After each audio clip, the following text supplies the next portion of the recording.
Hey guys, this is Bales. I'm at FantasyLabs and I wanted to introduce you to the new player models. So we recently redesigned this entire page and added a few upgrades that I think should make it a little bit more intuitive, a little cleaner, and easier to build models and lineups.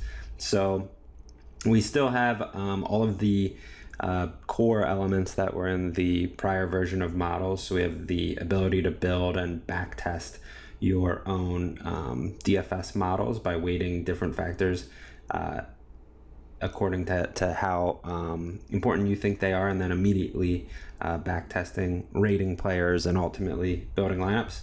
Still have the lineup builder here, still have player news, but now all of this left sidebar can be collapsed for a larger view of the data within the player pool within models. So this is obviously really important. We give you access to all of this data. So a lot of times you want to be able to see as much of the important stuff as you can without needing to scroll. And so you can do that now by collapsing the model builder, by collapsing lineup builder and news. We also have multi-lineup generator now in its own tab, so it's not a pop-up. So if you click on multi-lineups, you can set things, the number of lineups you want to build, how much you want to diversify, the cap, different settings, generate the lineups, and those will appear on this page, and you can sort through them, click what you'd like, save the lineups you want, and those will go to the third tab, which is My Lineups. So here you can see all of your lineups, you can edit them, you can see your player exposure, and you can export right to the DFS sites from here. Fourth, we have the stacks tab. This is where you can build optimal stacks based on your model. So these are the top 5-man stacks in this particular model, based on rating. So the highest cumulative rating of 5-man stacks, which you can click and add right into the lineup builder. You could also save these or save groups that you build in lineup builder, any group of players that's not a full lineup, and those will go to the My Groups tab.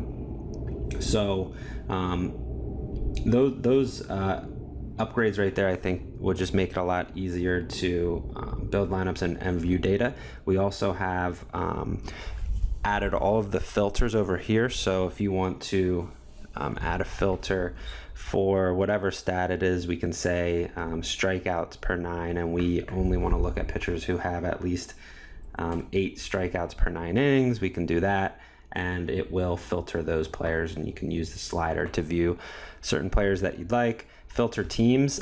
This used to also be a pop-up, so it could be a little bit difficult to view data as you're clicking on teams, but now you can do that just by clicking on the teams you want to view. It's really valuable in baseball when we want to look at the total ratings or specific stats for all the players on one team, which is useful with stacking, obviously. So we can see the Orioles, for example, the A's, the D-backs, do all of that without needing to remove a pop-up.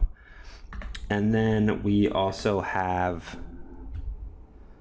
the ability to filter by your pool of players or the players that you've excluded, so you can like and unlike players.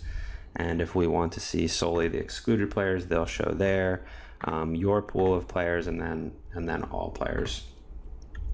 So that's the basics of what we have here. The ability to create your lineups here on the left, build and optimize lineups right here.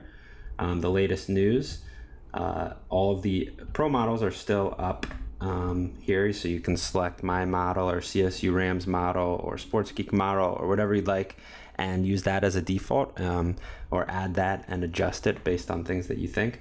You can sort by the sites up here, change the slates, build your multiple lineups right here and adjust those. They will be saved to the My Lineups page, and we still have stacks, the stack builder, and your groups, your favorite stacks or groups of players that you've created that you can save there to add to your lineup. So definitely check it out. I think you'll find that that it's a lot superior to the prior version of models, and good luck.